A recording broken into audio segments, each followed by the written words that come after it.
All right, what's happening, y'all? This is me, your resident supervillain, Mr. J. Washington. Thank everybody here in Supervillain Squad that are watching these one-on-one supervillain series videos. I appreciate each and every one of y'all. You mean the world to me. Trust me, being here means a lot, especially with not knowing how things are going to go in this city. It means a lot having you guys here to support and be there and all that good stuff. I think by the time you see this will probably be the last one in the whole series for July. And so I'll have them all up as you can go through and watch them all. And, you know, everything has been different. And this is another one. I like talking to him because he's living in hell. And by hell, I mean the place is heat because it's in Phoenix. Mr. Rudy Rueda, y'all get it, man. Y'all get it. Hey, how you doing, Jay? I'm good, man. What's the weather like out there? Portland. We've been Portland for 2.5 days now. What the fuck is Portland? It's rainy. It's dark and cloudy, and literally all day yesterday we had to drizzle in Phoenix. All day. Like, it was bad. Is it? I mean, like, don't y'all need water? No, we do. We love it. We love it. I don't love having my power cut at 10 o'clock at night. Wait, what? Why? Yeah, no, sorry. The power went out. I shouldn't say cut. The power went out at 10 o'clock because it was raining so much that the power went out. Yeah, something happened somewhere. It didn't get established until like 2 a.m. It was 4 hours. 4 hours without fucking AC, and it's raining, and it was awful. Oh, so it started getting super muggy and everything. Mm-hmm. Oh. So that means like by the time it comes on, the first thing you're doing is running and taking a shower to an extent, just like to try to get that sweat and that feel of ugh. I took a cold shower at like 4 a.m. when I woke up because like everything came on and it freaked out my dog, and so he was like hold me, like he like crawled into my chest, and I was like, ah. That, again, I think that's the interesting thing, one, for doing these, because everybody's in a different part, damn near a different part of the country. Mm-hmm. And so for the most part, but you get to hear how the weather situations and, how people are dealing with everything everywhere. Again, you being in Arizona, I got a couple that are back in Chicago, a couple that are in Pennsylvania, one in Florida. And so it's like, Florida is always muggy. You just got to deal with 90 degrees at night, which I was like, I will no. When you told me that one time, I made it official to myself. I will never move to Phoenix. If I have to be there for work or something like that, if I got to do a show or a movie or TV show, fine. As far as living, knowing that it's 90 degrees at night, like what's the electricity bill situation like with that? Because again, you're keeping the air running particularly. My electric bill this month is around $500.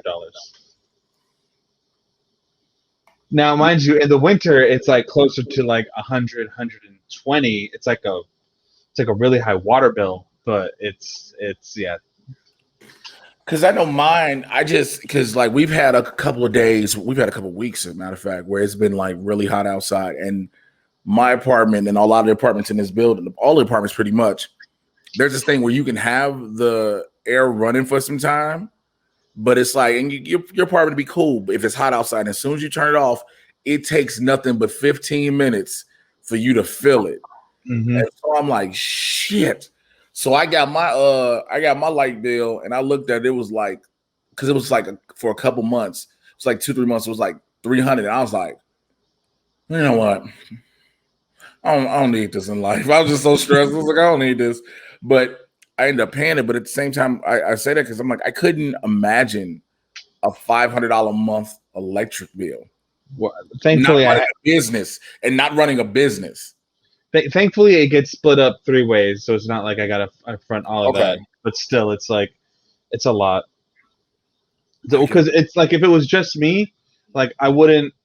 If it was just me, it'd be a lot lower because I would literally just keep the 2 that I have on the first floor here because I live in a 2-story house. Mm-hmm. So I have.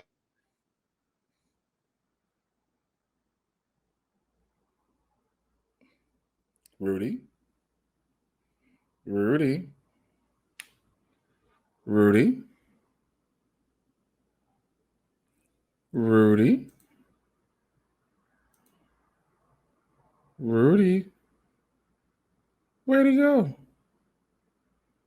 Is it him? Is it me? This is wild. Did the power, was he talking about the power and the power went out? I'm here. Okay, hold on. It says you're not. It says you're not. Go out and come back in.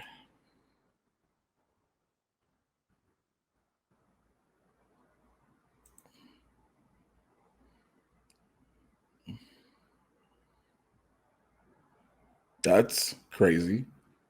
It's,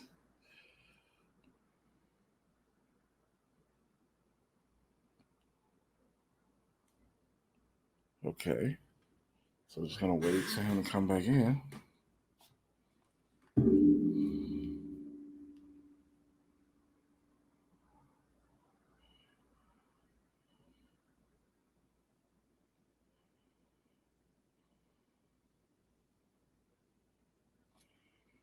He said, I can see and hear you. It just says you're.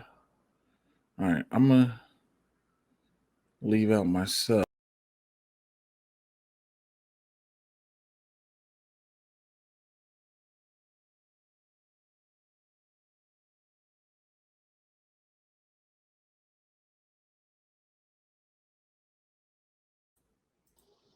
Okay. I have no idea what just happened. All of a sudden, your camera went dead. I was like, I saw you still. I was like, you here? Like, I was like, what, the electric company listening? And I was like, oh, you gonna talk shit? Like, I was like, okay. That was wild because it wasn't like a power surge because I still got internet and everything. I just my camera, my headphones, and the website just crashed for some reason because I had to reconnect my headphones. Yeah, because and my camera. I was like, did my internet go out? Because I went and clicked another tab, and I was like, okay, so my internet's still up. What in the whole fuck is happening? I was like, I don't know. I'm confused. It was wild. Though, anyways, where was I? I forgot. You were saying you're in a 2-story house, and you would keep. Yeah, so I got 2 window units. I got the one in my room, and then I got one that cools kind of like the kitchen dining room area. Mm-hmm. So I think I just have those 2 running. And like I said, if it was just me, I think my power bill would be a lot lower. But right now, it's like my sister's room, all of her stuff that she's running, my brother, all of his stuff that he's running, myself, and we're all running like laundry and electricity throughout different times of the day. So yeah, I think, I'm pretty sure if I lived by myself, it'd be a lot lower. Okay, well that makes sense. Yeah, I mean, I think I'm learning. Like, this is the 3rd, going on 4th month now of it being in my spot, and so you went that realization of, oh yeah, bills are real. Like, there's shit you got to do because like when I was staying at my other place, I wasn't paying it. I didn't have to pay the electric bill. I just paid the rent. And so I wasn't obligated to that. But now it's like I got my electrical bill, I have my rent, I got my cell phone. Luckily, I don't have to pay for water and gas because I like to cook. So if I had to pay, because I'd rather cook instead of buying stuff out to eat because it helps out. But I would have, man, again, yeah, like you said, a bunch of different people helps out with the bill. Yeah. I'm trying not to be as pissed off today as I was since yesterday. People pissed me off. So I don't know if you saw, I put on Instagram, I bought the Unity White Sox cap. And so it's got the rainbow type with the socks. Mm-hmm. And so one of my boys was like, go ahead and live your truth. I was like, don't do this. I said, don't fucking do this. And then somebody else said, I said, stop that shit. I said, why is it motherfucker can't buy something just to have it? It's always got to mean something. I said, you know what? Fuck this. I'm getting rid of this hat. Because I hate niggas now. Because it's never fake. I was like, it made me so mad. It's like, I dig the color. I'm not looking at it like the rainbow shit. I'm looking at it like the colors. I bought the fucking Rugrat shoes, which I had to send back, by the way. I was so mad. So the shoes are in themselves are defective because what they do not tell you is that the laces and the threads will bleed. I'm sorry, they bleed? They bleed. And so when you can't try to clean it because all you're doing is running more dye onto the shoe. Mm. So I was like, okay. So I literally just, I sent it back. I was like, give me my money back. I was like that because they're what they are literally collector shoes where you either A, don't wear them, or just B, wear them and be extremely careful. And I'm Oh like, no. and I don't need that trying to walk on pins and walking on eggshells with these fucking shoes. So I sent them back. I saw some other ones. I don't know why recently. I guess because of the whole panorama, I've taken up being a sneakerhead almost. Okay. I feel like for me it was like I need. How everybody says do something for yourself. This has finally been the little thing I do for myself. Okay. There you go. I'm glad you found something. I Well, know you were doing art for a while. Well, also it's hard because when you wear size 14, your shoes aren't cheap.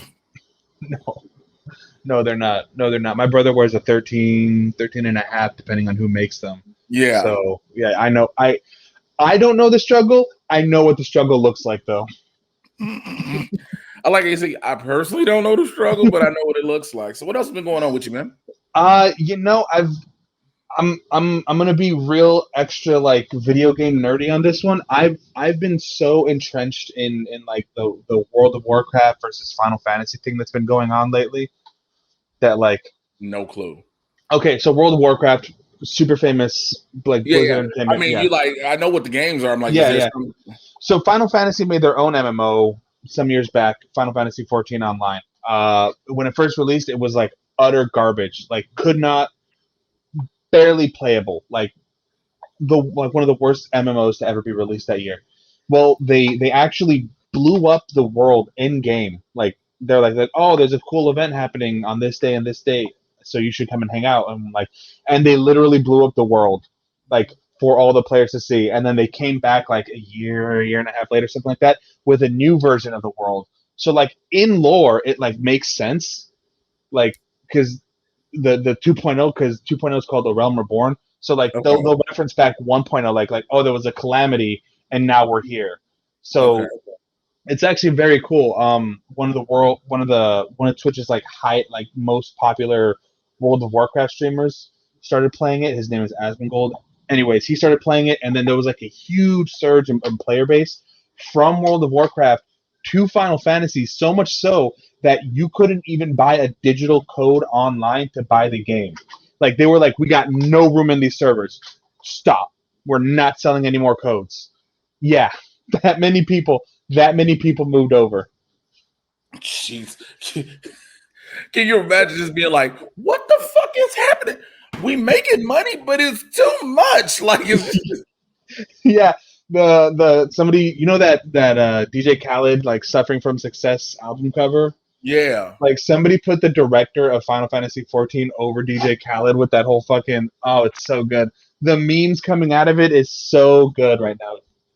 That's like crazy where you have a mic, but I think that's the thing. Like nobody ever expects what the popularity of something is. It's that sounds similar to how when WandaVision started coming out and they were crashing Disney Plus. Because Disney Plus was like, what the fuck is going? Like nobody expected everybody to be tuned into WandaVision like that, and all of a sudden they were like, okay, this is too much, and then you got to try to deal with it. Like for them to say, look, we ain't selling no more digital codes. I don't give a fuck what you do. They're like, how do you stop people from buying digital codes though? Like they just stopped making them. Like I guess they have an authenticator that makes the codes and sends them out. Well, at some point they had to just be like, we cannot, because this is what I like about Final Fantasy. Because I started playing free to play for a little bit, and then I bought it like 3 days before they stopped selling them. So I was like, oh, I like this game well enough, and they seem to be like really like fan focused on like the gameplay. So I was like, yeah, I'll support them. I know they're not like some small indie developer, but still, like I've always been a huge fan of the Final Fantasy series, right. And yeah.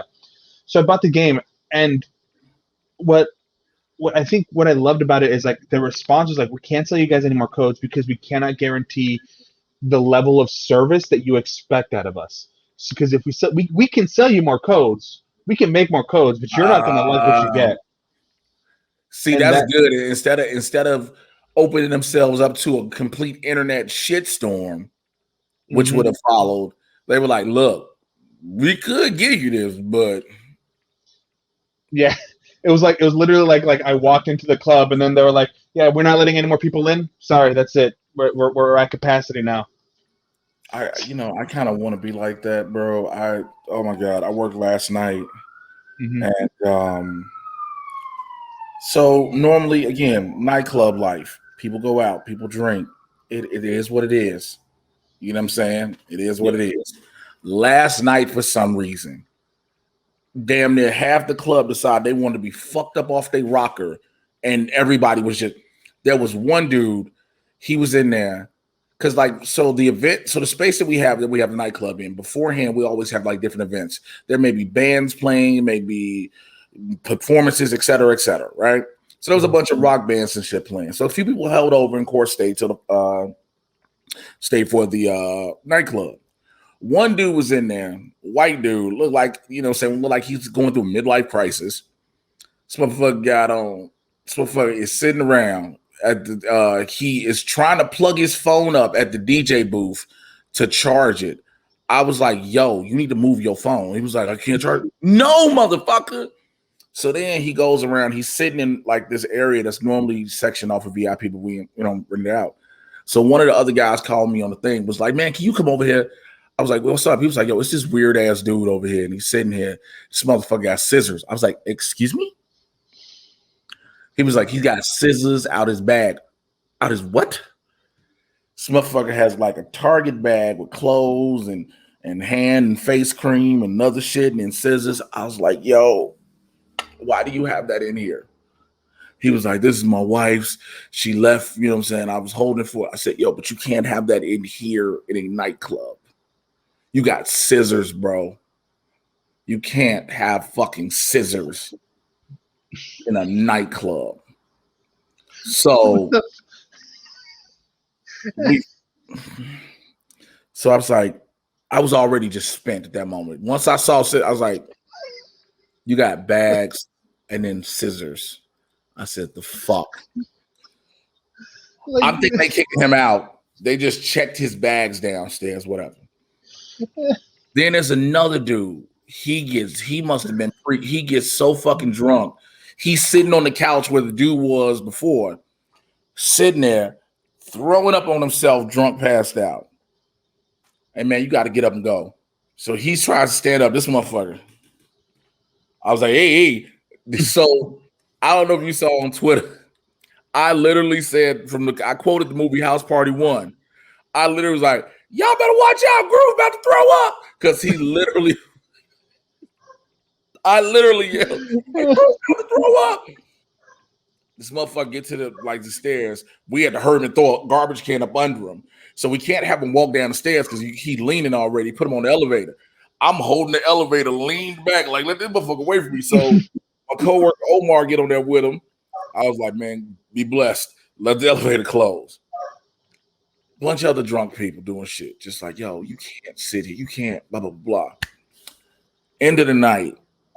This drunk Mexican dude, real big dude. I guess because he's like, he worked out a little bit or whatever. He's been locked up. So he tried to be big. So he tried to be intimidating.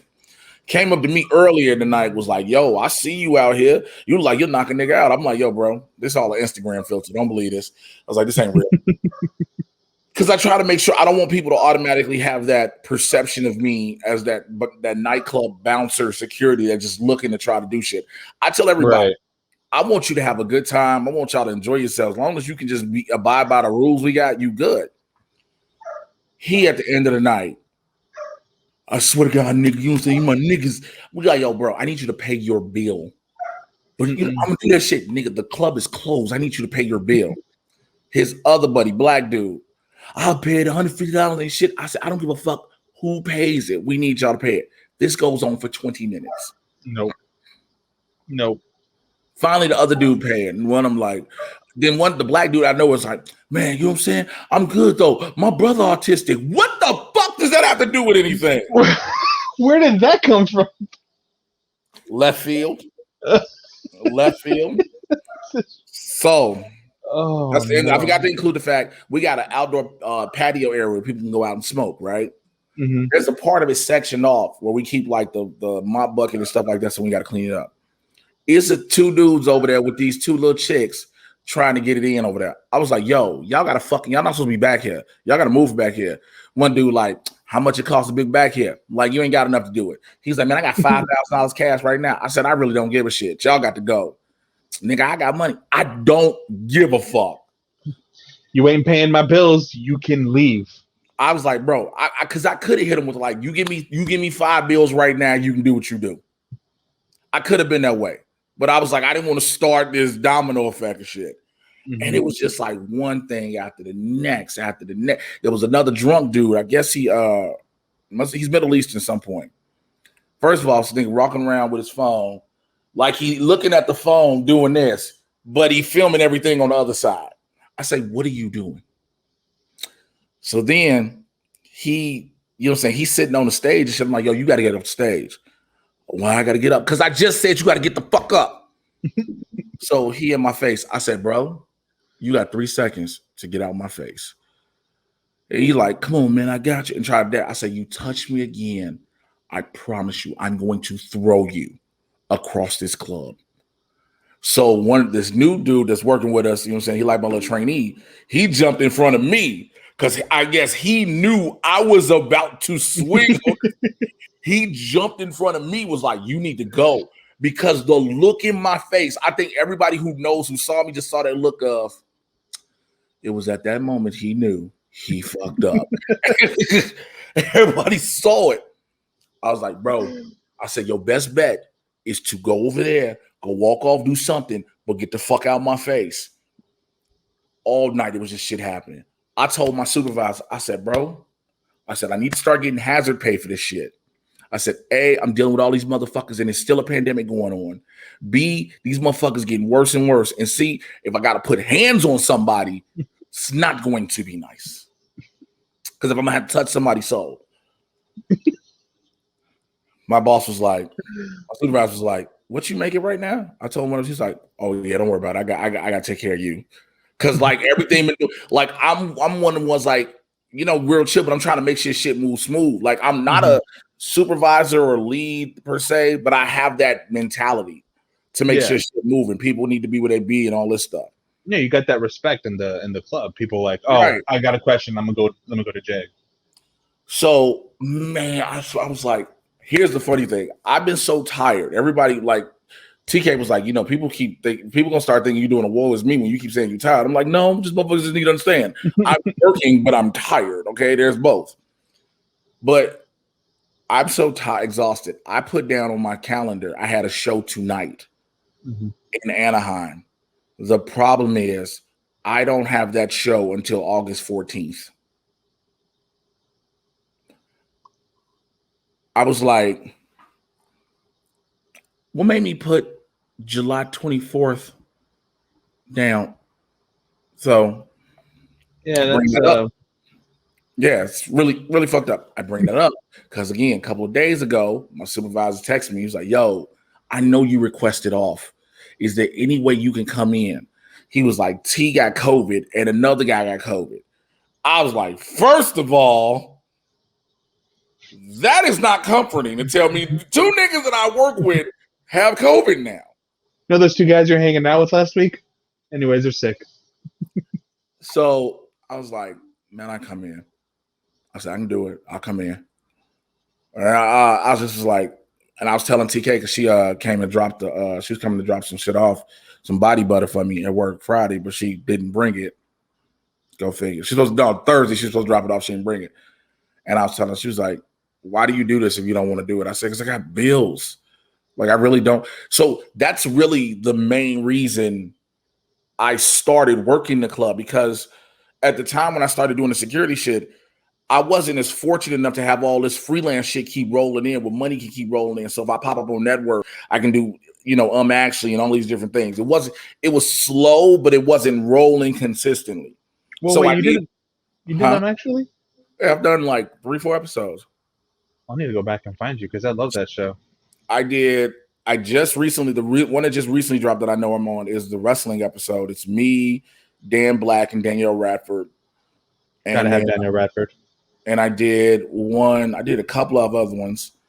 I think I did one or two other ones. And then I recorded one with MT and Eric Voss of New Rock Stars. And that's how I got on New Rock Stars from doing that.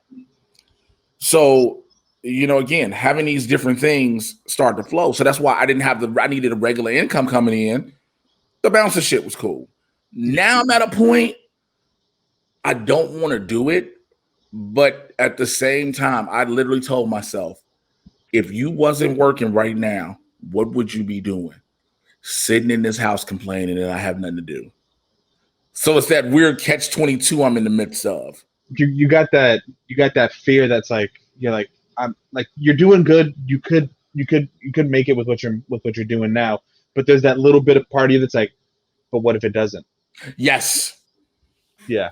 Because again, this freelance shit is cool, but it's not a guarantee. Yeah, it ain't forever. It ain't forever. And so my thing is also, I just until the moment I book this big shit, like whether it be me getting my own hosting show or a series regular or leading a movie, until I book that, I got to keep supplementing the income.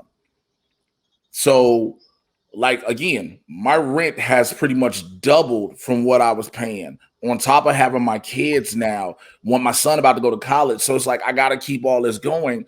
And so that's why I still do it. Then here's the crazy part. So I just told you all the shit that happened just last night. Mm-hmm. Thursday, I get an audition from my agent. Cool. It's for a Nickelodeon show. Now, it's rare I get auditions for Nickelodeon or Disney. I've had a couple before, but it's rare. So I got it. And it's for a series regular, a lead on a Nickelodeon show. Something in my soul said, talk to Winston. He happened to call me because we got to make blurs permanently at night because of the way his schedule is. So we're going to be doing 6. But I was like, hey, did you just get a self-tape?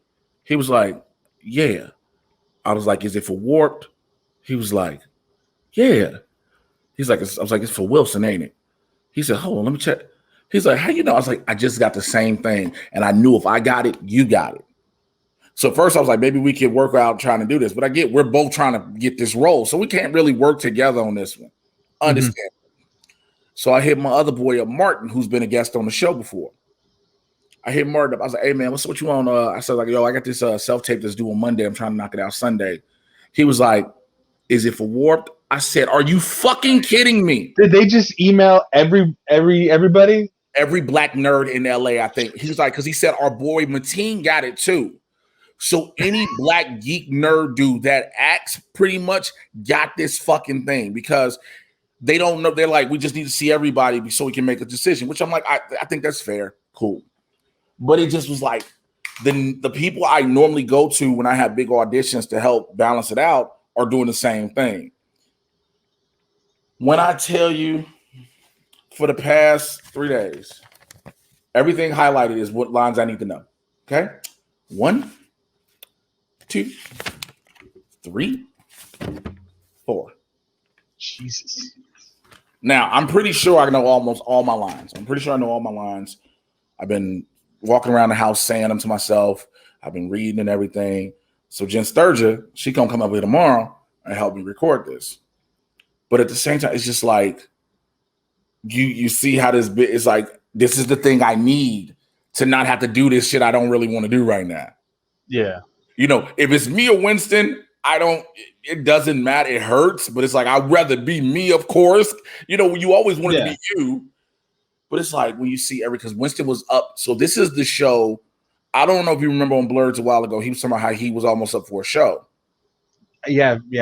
This is the show. What happened was the guy that got the role over him, they fired him. Now, one of my supervisors, who's also an actor, because of course everybody's a fucking actor in LA. If you work in any industry, if you work like any type of restaurant service industry job, 9 times out of 10, you doing something else. You're not doing this because this is what you want to do for the rest of your fucking life. Mm-hmm.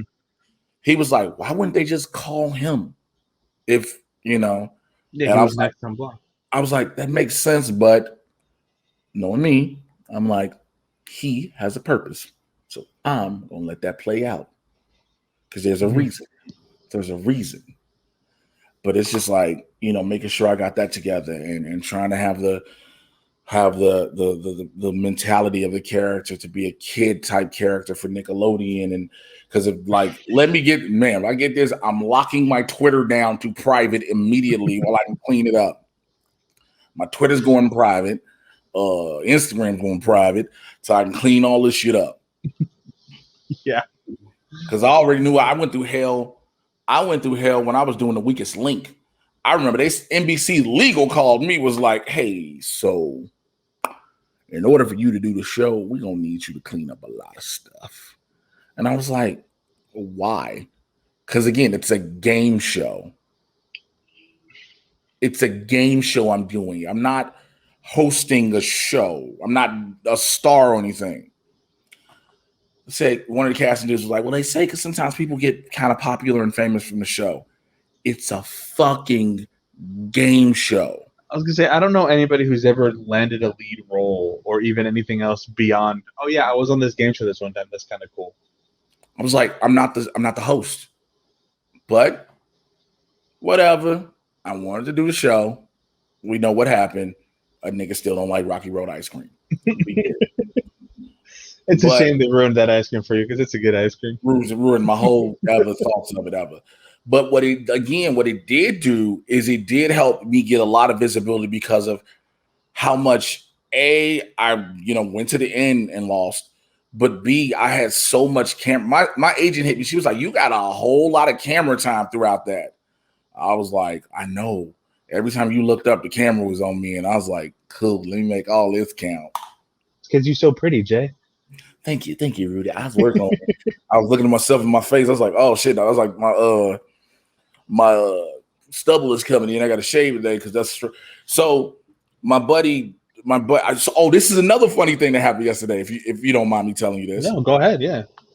Before work, so I was supposed to do a show in Santa Monica last night at a comedy club, but the dude canceled the shows for the 7 and the 9 show. I was supposed to do the 7:30 show because they didn't sell any tickets. Okay, whatever. My boy who helps book Mark Ellis's shows around, he hits me. He was like, yo, what you doing tonight? I was like, shit, just got to work at the club later. He was like, yo, we got a show. He's like, Vaughn, this dude I'm doing, we co-headlining a show in Chicago. He was like, Vaughn is doing a show at the Federal. You want to jump on and get some time? Sure. Go to the Federal. He was like, I'm going to put you up first. Whatever. I do 15 minutes out the gate, smack him. As soon as I do 15 minutes, bro, I run off stage, go in the bathroom, change clothes into my security shit. Niggas was looking like, wouldn't you? Because now I'm walking around with the earpiece and everything. They're like, wouldn't you? Oh, I get it. Security guard gets to go first because you got to go keep everybody else under control. I knew because I knew we had the event upstairs. I knew it was no rush for me to clock in to like be working. I could have went whenever. But it was just like, you do all these different things to lead up to it and just to build up into this moment and everything and having all this happen. So again, I just this script I'm holding right here, all this shit. Because when you look at a script now, like when you got a series regular, you're getting at least 3-4 pages at minimum. Minimum 3-4 pages of shit. So it's a lot. Like I auditioned for Jeremy Renner has a show coming on Paramount Plus called Mayor of Kingstown, however it's gonna be pronounced. And I auditioned for that shit like 2 different times for like 2 different roles. I'm like, okay, casting wants to keep seeing me. Can you bitches put me in some? Clearly, casting wants to see me. Yeah. They like you. They just don't like you that much. That's how I feel sometimes. Because it's weird. Because it's like casting is the one. When it comes to casting departments, they pick you to do the callbacks and everything, and then it's up to the studio directors, producers, them to go from there. Mm-hmm.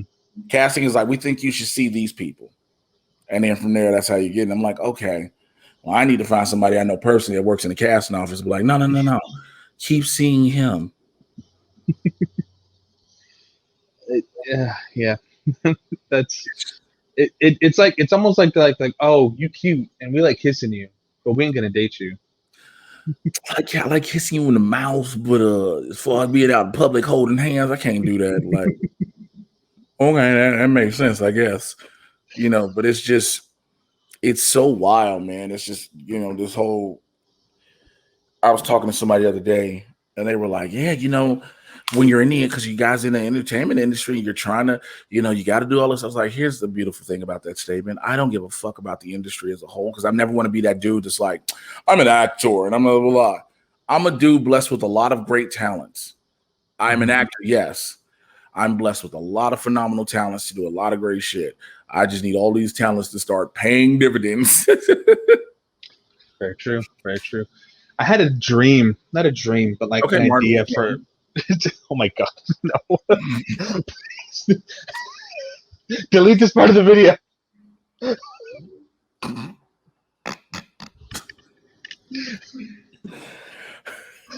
so. That was the first thing that came up. Oh my god. I had a dream. Okay, Martin Luther King. No. Oh my god, no. Fucking. I had a thought, an idea that I dreamt about later, for like a screenplay that I thought was like that might have been like really fun, and I still need to flesh it out better. Also, I should probably take a screenwriting class because I don't know shit about screenwriting. But I just thought like a cool idea for a movie would be like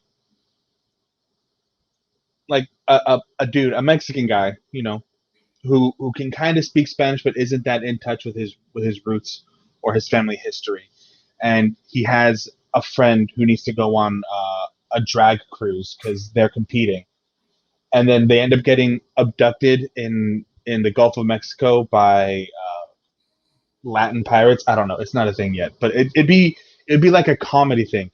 And I don't know where I was just playing video games and I was like, that sounds, I would watch the fuck out of that. First of all, Mexican dude, not really cool with his heritage. Don't understand it. His cousin has a drag contest on a cruise. As they on the cruise get hijacked. I was like, God damn, that turned left real.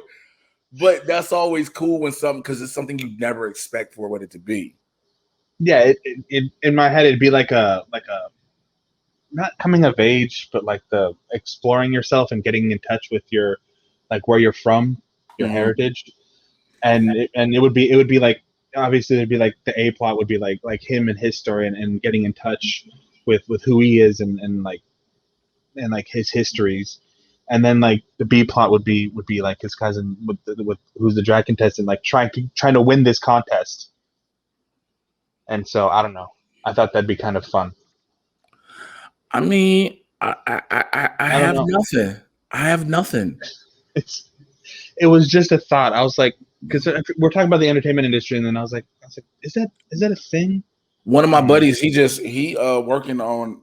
He wrote he's a random dude. He's not even in the industry. Wrote a screenplay, bet on himself, sent it out to Stephen Merchant's people. They looking at it and willing to give him up to $500K to actually flesh it out. Oh shit! Off of betting on himself. Okay. Because a lot of times, and I say that as an inspirational story, because a lot of times, the rule of thumb is to not just send scripts, because scripts get sent all the time and they sometimes just sit in a pile. And what it sits in a pile, and an assistant, 9 times out of 10 is not the person, the head, the assistant reads them. And the assistant is like, yo, you should check this out.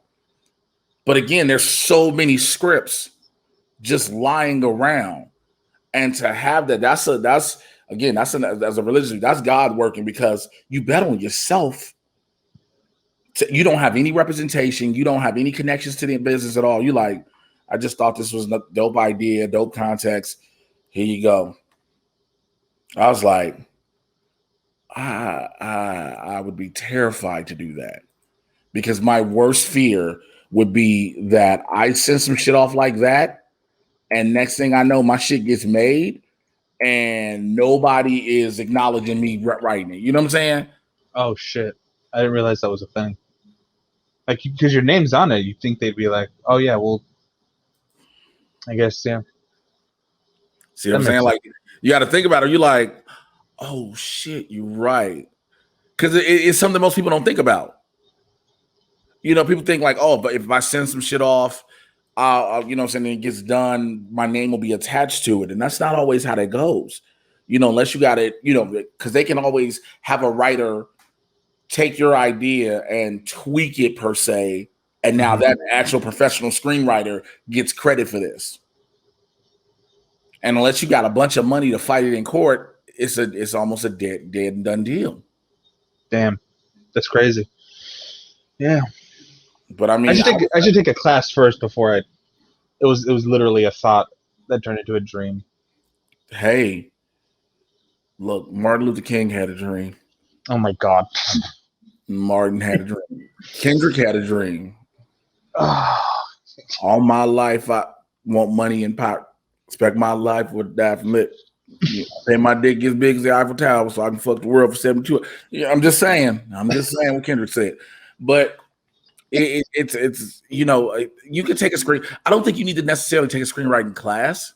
Mm-hmm. There's books you can read. Because there's the Screenwriter's Bible, the like 7th edition. It's a very good book. It's very good in helping you understand how to write a script for either TV or film. Okay. It's helped me out a lot. The Screenwriter's Bible, Save the Cat is another one. These have helped me out so far as writing the 2 pilots I've written, and I'm still, you know, tweaking them and getting everything together. And getting that ain't nothing. That's $20. Yeah. Yeah.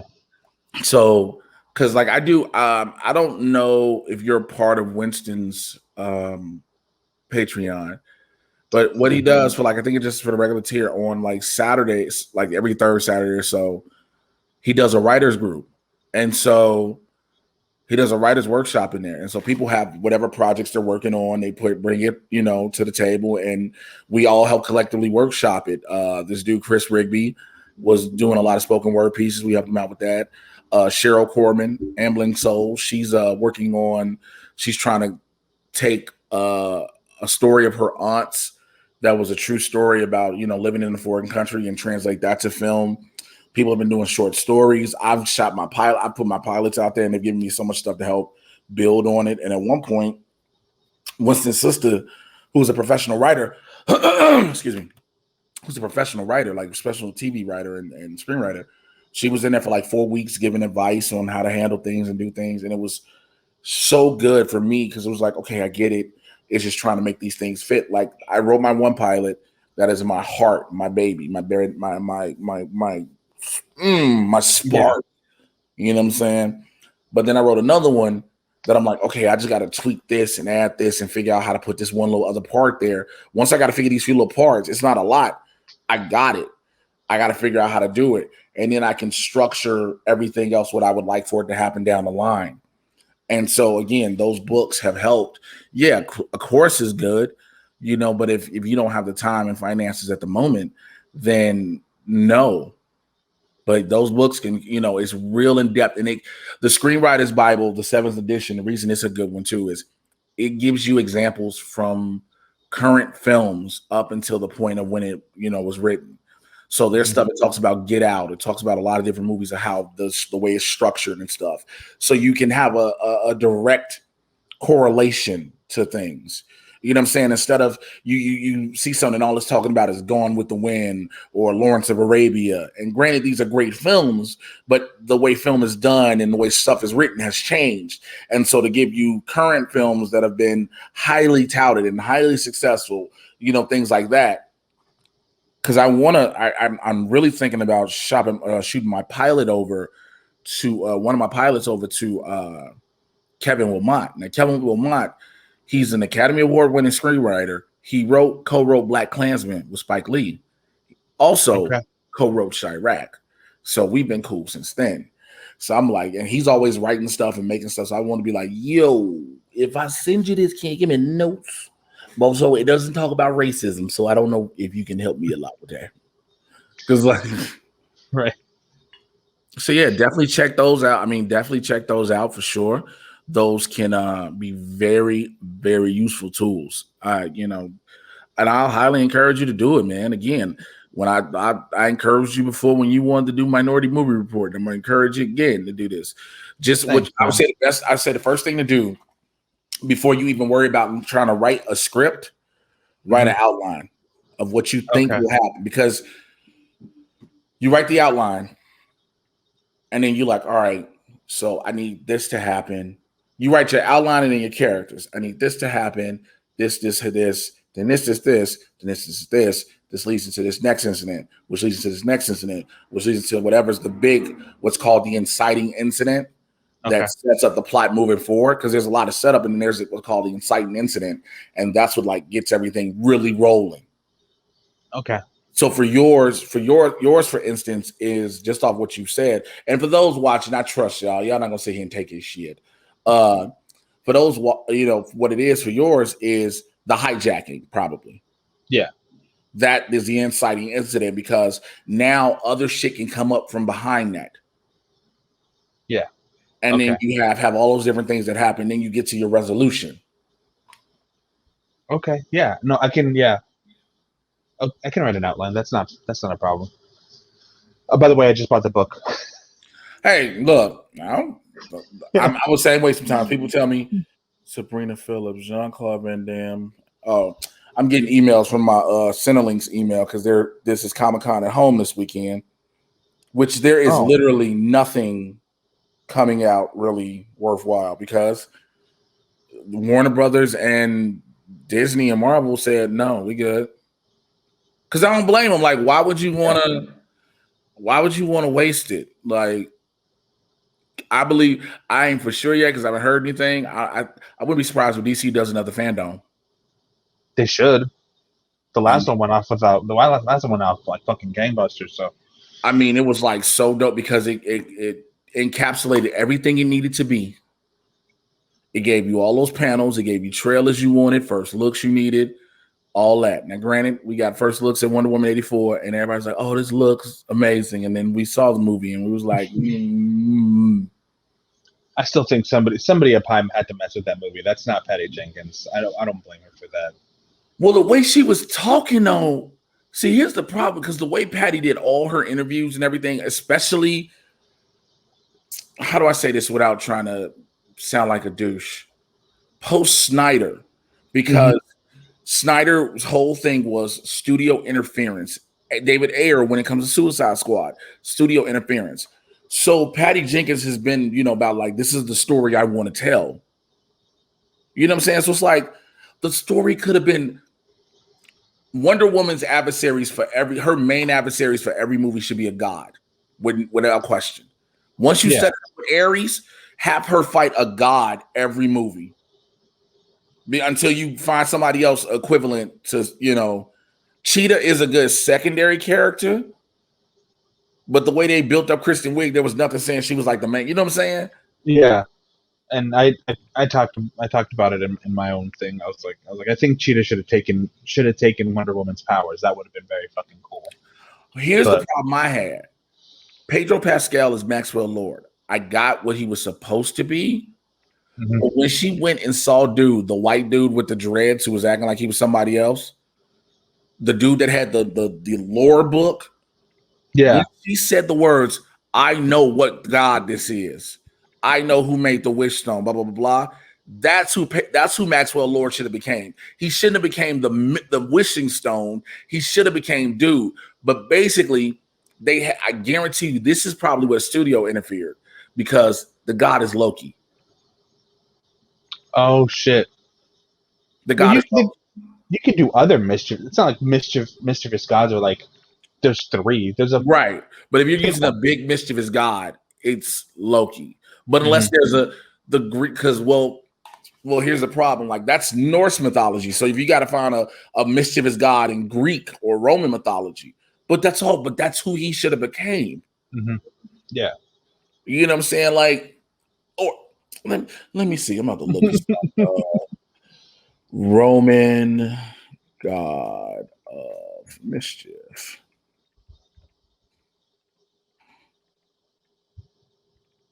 Eight. Like the number? Or Mercury. Oh, Mercury is the god of trickery and thievery. Okay. Yeah, because he's quick. And he's quick. Yeah. It would have worked so much because somebody who was faster than her, and even faster than somebody who becomes a cheetah, which also we never explained why she becomes a cheetah. Yeah, they were just kind of like, anyway, she's a cheetah. I'm sorry, what? Yeah, she's a cheetah. Moving on. But wait, hold on, I got it. No, she's a cheetah. We're not staying on that. We're not staying on that. You mean you just showed me the cheetah in the Smithsonian that's stuffed? Okay, fine. Foreshadowing, I get it, but nothing, And huh? then she's normal again afterwards. I just And want like, to have. I just want Diana's power. I just want Diana's speed and strength. Okay, cool. So I want to be an apex predator. There's a lot of apex predators out here. Why was the cheetah the?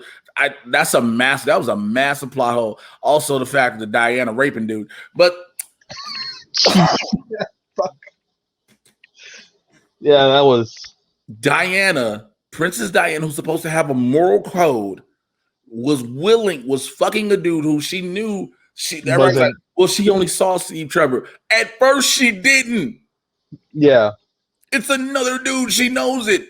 We saw her see another dude, and then it was like, oh no, but really, it's the famous Chris. Was telling him, fuck this dude's regular life. Remember, she told Steve, do you have to go? Stay. Fuck his regular life. Okay. And then did all this shit in the White House with him against the Secret Service. He's on a camera. He's on several cameras. People looking for him. But at the end of the movie, comes and stands outside. Like it's normal. What? There's certain things that there's a suspension of disbelief. I get that, but that didn't make any sense. Because the world didn't see Steve Trevor. Mm-hmm. You know what I'm saying? The world didn't see. We saw even how people were looking at him. It was looking at the dude. Yeah. Even when Steve looked in the mirror, it was the dude. Yep. His brain got hijacked. That was still his body, but his brain got hijacked. Now, there are movies like She's All That, wherever, where guys have gone into a woman's body. I get that. But if was it She's All That or some, or no, not she. It's the Rob Schneider movie, I think. I'm sorry. Oh my God, what the fuck is that movie? Oh, my sister loves that movie, and I don't know why. It's me, Jessica. That movie, the hot chick. The hot chick, that's the one. Oh my God. And so, but at the same time, he's not sleeping with dudes. He's not sleeping with women and all this. He's not doing that. It's the girl in his body. But it's like, I always say this. I said it in my review. I was like, if that role was reversed, if Diana was a dude hero or whoever, and it was a woman that took over and another woman's body, we would be hearing it. No, that's fair. And just in this day and age, not saying it wouldn't in general, we don't know back in the day, but in this day and age, if Diana was a guy, and if that was a woman, and Diana's long lost love spirit inhabited this woman's body, and all of a sudden she's telling this woman to keep that, she's telling her long lost love to keep this body, there would be all type of articles and think pieces about it. Yeah, it's problematic. It's a problem. That's why I was like, in my review, I said, y'all need to keep that energy across the board because y'all got to be real with it. If this wasn't like, you know what I'm saying? Because I'm not one of them people that, everybody knows me, I don't give a fuck about this cancel shit, all that. I'm like, I'm going to be just real with you, whether shit's right or wrong or how dumb it sounds. It's going to be one of the three, right? Mm-hmm. But in that situation, it's like, keep the same energy. Do not excuse it because of this one thing where you wouldn't in another. And yeah, I tell people, I was like, I understand historically in movies and blah, blah, blah, blah. But we're not allowed to do the historically in film and TV anymore. We're always saying things evolve, we adapt, we change and update, et cetera, et cetera. Mm-hmm. So, yeah. I mean, but again, I don't want to be talking about Wonder Woman 84 because I feel bad in my life. That's for sure. But Huh? Go ahead. I was just like, let's move on from Wonder Woman 84 because like I'm just excited for everything coming out. Like Dune's coming out in like 2 weeks. I'm pumped for that. So before we get up out of here, Mhm. I am still trying my hardest to get to the Suicide Squad premiere. Oh man. Just because I just want, and it's not so much just a movie. I just want to be Mhm. around James Gunn. Like I want him to put a face to the person who tweets him a lot and talks and stuff like that. I want to be able to like, yo, this is the dude. I want to be around that energy so people can know who I am. It's just one of those things. Like, yeah, what I tell everybody, you give me a choice of a Marvel or DC movie, guess which one I'm going with? Either one is paying me. Uh, Now, granted, the Marvel movie longevity will probably be better. I will admit, because there are very few DC movies we are always talking about.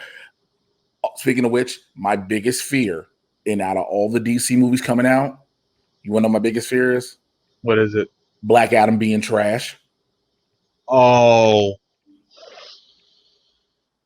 Nope. You're right. Because if that's bad, Because I understand, we all know The Rock looks like him. Is the look and the feel and the aesthetic is not a problem. Mhm. But has anybody sat there and thought about the acting in this? Can he play bad? Is he a bad guy? Or does he? Because he's always a badass, but can he be a bad guy? There's a big difference. And I know he had some heel roles when he was doing wrestling, but I don't know. That feels different from being like a bad guy or even an anti-hero because he spent so much of his career being charming and being that dude that you want to hang out with.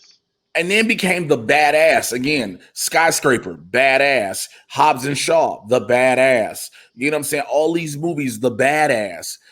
Even Jumanji. Yeah, he has fun in Jumanji because he plays around. San Andreas. The nigga fought an earthquake. He fights an earthquake in a helicopter, basically. Mm-hmm. So the cast of the movie is phenomenal. Phenomenal. Yeah. But if that movie is bad, like I want us to like, because a lot of movies, I think people forget about doing that. We're so busy like, oh, this cast, and so it can't go wrong. But like we've seen movies with an incredible cast that go wrong. Yeah. That's the only movie for me. I'm like, all right. Also, the Matt Reeves Batman. I hope that one's good too. Because if that one's bad, Joker's gonna look like a lucky draw. I mean, he's still got the Gotham PD series behind it, no matter what.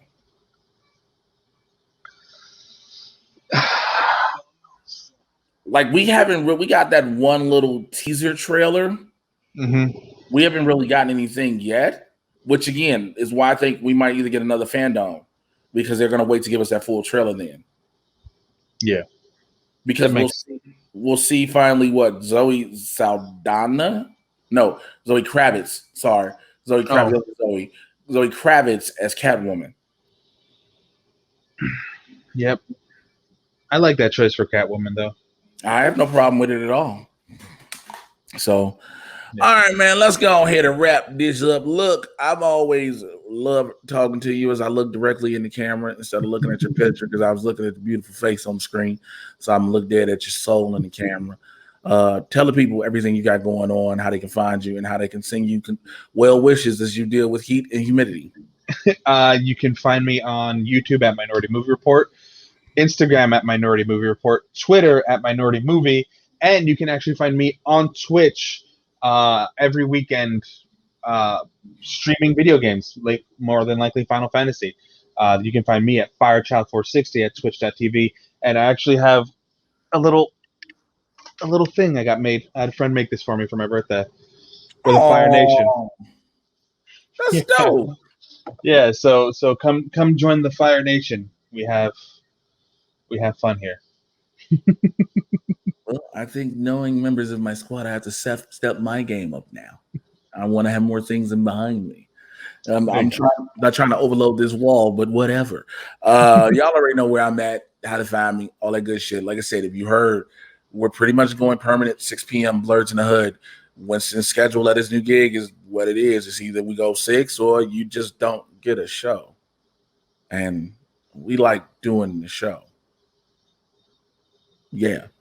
All right, y'all. I'll holler at you. Don't go nowhere, Rudy. Take care. We out. Bye. Laters.